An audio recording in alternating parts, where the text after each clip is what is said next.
দর্শক বন্ধুরা সবাই কেমন আছেন? সাউন্ড সিস্টেম অনলাইন শপিং কারখানাতে আপনাদের আবারও স্বাগতম। আজকে আপনাদেরকে বলবো ট্রানজিস্টরে কত ভোল্ট দেওয়া লাগে, সর্বোচ্চ কত ভোল্ট নিতে পারে, কত অ্যাম্পিয়ার দেওয়া লাগে এবং সর্বোচ্চ কত অ্যাম্পিয়ার নিতে পারে, এবং ট্রানজিস্টর থেকে কত ওয়াট পাইতেছি, বলতে হবে না যে এত ওয়াটের মেশিন বানাতেছি ইত্যাদি। তো এরকম এই বিষয়ে জানার জন্য আপনারা ভিডিওটা শুরু থেকে শেষ পর্যন্ত দেখবেন। আজকের ভিডিওটা এতেই ভালো হবে। আর যারা সাবস্ক্রাইব তো করেন না, সাবস্ক্রাইব করে পাশে বেল আইকনটা প্রেস করবেন। এতে কি হবে, আমাদের চ্যানেলের সদস্য হবেন। আমরা এরকম নিত্য নতুন ভিডিও চাইলে সেগুলো আপনারা পেয়ে যাবেন। তো চলুন শুরু করা যাক। প্রথমে বলি ভোল্টের কথা বলতে আমার সামনে দুইটা মেশিন দেখছি। একটা ধরেন এটা, যেগুলো আমরা বাজার থেকে এক্সট্রা ট্রানজিস্টর কিনে আনি লাগাই সেটা। আরেকটা হচ্ছে ডাইরেক্ট চায়না কমপ্লিট সার্কিট দেখছি, এটাতেও ট্রানজিস্টর লাগানো আছে। কিন্তু এখানে যেগুলো লাগাইছি এগুলো 1943 5200, যেগুলো আপনারা বাজার থেকে এক্সট্রা কিনে পান। এবং এটা চায়না কমপ্লিট ট্রানজিস্টর, এগুলো এখানে সাথেই আসে। তো এইখানে আমি বলি এই ধরনেরটা রাখছি কারণ আপনারা বুঝে যাবেন ভিডিওতে। তো চলুন এখন আপনাদেরকে বলি প্রথমে বোল্ট দিয়ে শুরু করি। বোল্ট দিয়ে যদি শুরু করি, দেখেন প্রথমে এখান থেকে দেখায় আসি। এখানে যেগুলো ট্রানজিস্টর যেগুলো আছে, ঠিক আছে, এগুলো চায়না কমপ্লিট সার্কিট। তো এখানের মধ্যে আপনার এই ট্রানজিস্টরগুলো অনেকে মনে করেন যে কেটে গেলে এগুলো পাল্টানো যায় না, পাল্টানো যায়। ওইখানে আপনার 1943 এবং 5200 এগুলো লাগাতে পারবেন, কিন্তু কম দামিটা লাগালে ওটা কেটে যায়, নষ্ট হয়ে যায়। দামিটা লাগাতে হবে, এই বিষয়টাও জানা দিলাম। এখন আপনাকে একটা জিনিস দেখায়, এই যেমন এটা দিয়ে বুঝাইতেছি, কারণ এটা তো অনেকে তো এগুলো বলে আমরা দেশীয় মিস্ত্রিরা বানাইছি বাংলা মাল। হ্যাঁ, এখানে কোনো কিছু ঠিক নেই আছে, ওই জন্য আপনাকে চায়না সার্কিট দিয়ে বুঝাইতেছি। দেখেন এখানে যদি স্পষ্ট দেখেন, এখানে লিখছে, আচ্ছা আমি উল্টা ধরছি, এখানে লিখছে যে আপনার AC 20 থেকে 28 ভোল্ট। মানে এই সার্কিটটা তৈরি করছে যে এখানে বলছে যে আপনার এই 4 ট্রানজিস্টরের এটা কমপ্লিট সার্কিট, এখানে আপনি 20 থেকে 28 ভোল্ট দিতে পারবেন। কি ট্রান্সফরমার দিতে হবে 3 তার বিশিষ্ট, এই যে ট্রান্সফরমারে দেওয়া হয়েছে এটা 2 তার বিশিষ্ট না, এটা হচ্ছে 3 তার বিশিষ্ট। ঠিক আছে, যে আপনি ব্যাটারি দিয়ে চালাবেন সেটা আবার না, 3 তার বিশিষ্ট। তাহলে এখানে আপনার 20 থেকে 28 ভোল্ট দেওয়া যাবে। তো আমাদের দেশে সাধারণত 20 ভোল্টের ট্রান্সফরমার অ্যাভেলেবেল তেমন দেখা যায় না, 28 ভোল্টেরও দেখা যায় না। 24 ভোল্টের ট্রান্সফরমারে এটাতে লাগানো হয়। আপনার 28 ক্রস করবে, এখানে ট্রানজিস্টরগুলো কেটে যাবে জ্বলে যাবে ইত্যাদি। তাহলে এখানে 4 ট্রানজিস্টরে যদি আমরা ধরেন 28 বাদ দেন 24 ভোল্ট দিই, ঠিক আছে, এখানে তো এটা উল্লেখ আছে। কিন্তু এগুলোর ক্ষেত্রে কি করব, যেগুলো আমরা 1943 5200 যেগুলো দিয়ে আমরা মেশিন বানাই, হোক সেটা 2 ট্রানজিস্টর সাইজ 6 8 এর থেকে অধিক, সেগুলোর মধ্যে আমরা হিসাব কীভাবে করব? ভোল্ট জানতে হবে না, কি কম দিতেছি নাকি বেশি দিতেছি, এবং অ্যাম্পিয়ার সহকারে, সেটাই বলতেছি। এবং ওয়াটের বিষয়েও বলবে, দেখেন এখানেও লেখা আছে আপনার 100 ওয়াট। এখানে 100 ওয়াট লেখা আছে, 100 W, ঠিক আছে। আচ্ছা, আবার ভোল্টের বিষয়ে বলি, আমাদের বাজারে যেগুলো আপনার ট্রানজিস্টর অনেক প্রকারের পাওয়া যায়। কিছু ট্রানজিস্টর আপনি পাই যাবেন 50 থেকে 60 টাকার, ওগুলো মূলত বিশেষ করে বিক্রি করা হয় যারা 2 ট্রানজিস্টরের মেশিন বানায়। কারণ 2 ট্রানজিস্টরের মেশিনে বেশিরভাগ 12 ভোল্টেরই ট্রান্সফরমার ব্যবহার করা হয়। এই দেখেন এটা হচ্ছে 12 ভোল্টের 3 অ্যাম্পিয়ার, ঠিক আছে, 12 ভোল্ট 3 অ্যাম্পিয়ারের ট্রান্সফরমার। তো ওই 50-60 টাকার ট্রানজিস্টরগুলো 1943 এবং 5200 সেগুলো আপনার 2 ট্রানজিস্টরের মেশিনে ব্যবহার করা হয়, ঠিক আছে। কারণ ওগুলোতে 12 ভোল্টের লাইন দেওয়া হয়, ওগুলোতে আপনি ভুলে যদি 12 ভোল্টের উপরে লাইন দেন কেটে যাবে। এটা হচ্ছে 50 থেকে 60 টাকার ট্রান্সফরমারের ট্রানজিস্টরের বৈশিষ্ট্য, ঠিক আছে। আবার ট্রানজিস্টর নিয়ে আরও বলি, আরেকটা হচ্ছে আপনার এই কিছু ট্রানজিস্টর আছে 90 টাকা, 100 টাকা, 120 টাকা, 150 টাকা, এরকম কিছু আছে। ওগুলাতে আপনার ওগুলার ট্রানজিস্টরের গায়ে লেখা থাকে 1200 স্কোর থাকে, 700 স্কোর থাকে। কিন্তু 700-র উপরে থাকলে মনে করবেন যে ওইটাও 1 থেকে 150 টাকারটা, ঠিক আছে। ওইটা আপনার 50-60 টিকা না, যে আপনাকে দোকানদারে ঠকায় দিয়ে কম দামিটা বেশ দামে বিক্রি করতেছে, ওইটা 700 থেকে 1200 স্কোরের মধ্যে দেখবেন। তো ওটাতে আপনার যেটা আপনার ওই 1 থেকে 150 টাকার ভিতরে যেটা হয়ে থাকবে, ওটার মধ্যে আপনার এই 50 ভোল্ট পর্যন্ত দেওয়া যায়। কিন্তু 50 ভোল্ট দিলে এটা রিস্ক হয়ে যায়। আমরা সাধারণত 40 সর্বোচ্চ 45-এ ব্যবহার করি, আপনার 35-ও দিতে পারেন, হ্যাঁ, সেটা আপনার খুশি, আপনি ওইটা কয় ট্রানজিস্টরের মেশিনে বানতেছেন এটার উপর নির্ভর করে। এবার ভোল্ট সম্বন্ধে তো আমি যেহেতু প্রথমে আলোচনা করতেছি, এবার বলি মূল ভোল্ট কি।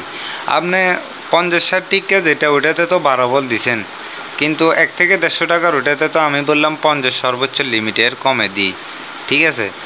আর এর থেকেও বেশি দামের ট্রানজিস্টর আছে, 250, 300, 400 টাকারও ট্রানজিস্টর কতগুলো আছে যেগুলো হেড মেশিনে ব্যবহার করা হয়। 24 ট্রানজিস্টর, 32 ট্রানজিস্টর বড় হেড মেশিনে ব্যবহার করা হয়। সেগুলোতে আপনার 120-30 ভোল্ট পর্যন্তও দেওয়া যায়। ওই ট্রানজিস্টরগুলোতে ওগুলো 200-300 টাকার দামেরও হয়। আর বড় হেড মেশিনের ট্রান্সফরমারগুলো 90 ভোল্ট, কম বেশ ইত্যাদি এরকম বেশি ভোল্টের হয়ে থাকে, 90 ভোল্টের উপরেও হয়ে থাকে ট্রান্সফরমারগুলো, যার কারণে ওগুলোতে লিমিটে আছে আপনার 120-30 এরকম ভাড়া দেওয়া হয়েছে। তো এখন আপনি কীভাবে বুঝবেন আপনার ট্রানজিস্টর যেগুলো নিছেন সেগুলোতে কত ভোল্ট দেওয়া লাগবে, বা কত ভোল্ট দিলে সেফ, কত ভোল্ট দিলে ঝুঁকি। এটার সবচেয়ে সহজ সমাধান হচ্ছে আপনি কিনার রেট দেখিয়ে এক তো বুঝে যেতেছেন, আর দ্বিতীয়ত যদি আপনি না বুঝেন বা আপনার সন্দেহ থাকে যে আপনি কম দামিটা বেশ দামিতে কিনে চলে যাচ্ছেন, তাহলে আপনি ওই কেনার সময় অন্তত পক্ষে দোকানদারকে এটাই জিজ্ঞেস করবেন যে ভাই আমি যে ট্রানজিস্টরগুলো নিছি 1943-1200, এগুলোতে ক ভোল্ট পর্যন্ত দিতে পারবো, এগুলোতে সর্বোচ্চ। তো যিনি এটা আপনার কাছে বিক্রি করতেছে উনি আপনাকে ঠকালেও উনি আপনাকে ওই ভোল্টটা বলে দিবে, ঠিক আছে, যে এই ট্রানজিস্টরগুলোতে এত ভোল্ট পর্যন্ত দিতে পারবেন সর্বোচ্চ। এটা আপনার সহজ সমাধান, কেনার সময় আপনি বুঝলেন এক। আর দ্বিতীয়ত হচ্ছে আপনার ওইটার অ্যামাউন্ট দেখি বোঝা যায় যে ওইটাতে কত ভোল্ট দেওয়া যাবে। 1 থেকে 150 টাকার হলে এখানে যেগুলো আছে, এই যে আমরা এই 45 ভোল্ট দিয়ে বানতেছি এগুলা, আর 50-60 হলে আপনি 12 ভোল্টের উপরে দিলে কেটে যাবে। আর 200-300 টাকার এগুলাতে আপনার কি দেওয়া যায়, ওগুলা অনেক আপনার 100-এর কাছাকাছি থাকে। আচ্ছা, এ গেল ভোল্ট। এবার আসি অ্যাম্পিয়ার, ঠিক আছে। অ্যাম্পিয়ার তো একটা ট্রানজিস্টরে আপনার কত অ্যাম্পিয়ার দেওয়া লাগে, এরপর হচ্ছে কত অ্যাম্পিয়ার পর্যন্ত নিতে পারে। একটা ট্রানজিস্টরে আপনার কমসে কম 1.2 অ্যাম্পিয়ার দিলে ঠিক আছে, এবং এটা সর্বোচ্চ আপনার লোড নিতে পারবেও আপনার 1.5 অ্যাম্পিয়ার, ঠিক আছে। এ যেমন এখানে 3000 মিলি দিছে না, তাহলে এটা 3 অ্যাম্পিয়ার। এটা আপনার কি 24-0-24 ট্রান্সফরমার, এই যে 7 অ্যাম্পিয়ার। এটা হচ্ছে 45-0-45 15 অ্যাম্পিয়ার, ঠিক আছে। তো এখন এখানে আপনার এই যে 4 ট্রানজিস্টর, তাহলে 4 ট্রানজিস্টর এখানে সার্কিটে কিন্তু কোনো জায়গায় অ্যাম্পিয়ার উল্লেখ করা নাই, এখানেও অ্যাম্পিয়ার উল্লেখ করা নাই যে কত অ্যাম্পিয়ার দিতে পারবো। অ্যাম্পিয়ার একটা ট্রানজিস্টরে আপনি 1.5 অ্যাম্পিয়ার ধরতে পারেন, 2টাতে 3, তাহলে 60টাতে কত হলো আপনার 3 দুগুণা 6। তো সে জায়গায় বলে 7 দিতেছেন, তো ওভার হয়ে গেছে, বাস্ট হবে না। না, আপনার এখানে হিটসিং আছে না, কুলিং ফ্যান আছে না, হিটসিংয়ের কুলিং ফ্যান আছে এখানে। আপনার এটা যতক্ষণ আপনার গরম হয় একবারে পর্যাপ্ত পরিমাণ তাপমাত্রায় যাবে না, ততক্ষণ এগুলো জ্বলবে না। আপনার অ্যাম্পিয়ার বেশি রাখছি যেন কি না থাকে, মানে ঘাটতি না থাকে, ঠিক আছে। আপনার হিটসিং আছে না, আছে না, এই যে কুলিং ফ্যান আছে না, তো এটা আপনার ওভার হবে না, এটা আপনার কি মানিয়ে নিবে। ঠিক এখানেও দেখেন, এখানে 8টা আছে না, তো 1.5 অ্যাম্পিয়ার করি, 8টাতে হয় 12 অ্যাম্পিয়ার। এই যে 2টাতে মিলি 3, 6, 9, 12, তো দিছি তো 15 অ্যাম্পিয়ার। ঠিক একই কথা, এই যে মোটা গাদল এত 10 ইঞ্চি হিটসিং কেন ব্যবহার করছি, হিটসিং আছে না, কুলিং ফ্যান আছে না। এটা যদি আপনার এটা কুলিংয়ের সিস্টেমের সমস্যা হয়, কুলিংয়ের মধ্যে যদি কমতি থাকে, তখন আপনার ট্রানজিস্টর এগুলো কোনো কাটবে, ঠিক আছে। তো আপনার অ্যাম্পিয়ার 1.5 হিসেব করবেন, 1.5, 2টা মিলি 3। আর ভোল্টটা ওই কেনার সময় জিজ্ঞেস করে নেবেন, আর ওটার কয়টি কে এটা দেখলেই বোঝা যায় যে এটাতে কত ভোল্ট দেওয়া যাবে, যেহেতু আমি বলে দিছি আপনাদেরকে। এরপরে হচ্ছে ওয়াট।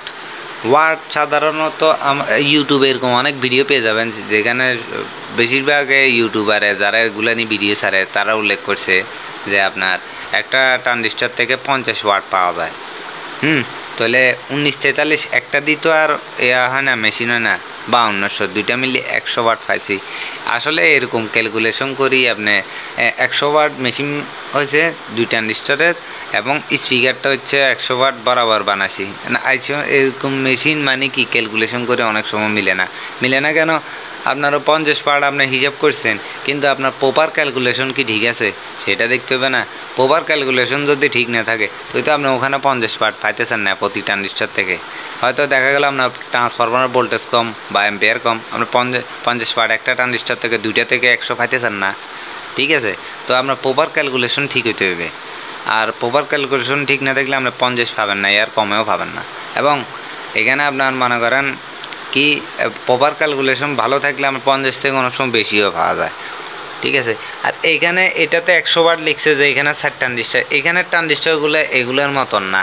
ঠিক আছে, এগুলো আরও ছোটোখাটো, আর এগুলোতে আপনার প্রতিটাতে 25 করেই ধরতে পারেন। আর এখানে 100 ওয়াট লিখে আছে, আসলে কিন্তু এখান থেকে 100 ওয়াট পাওয়া যায় না।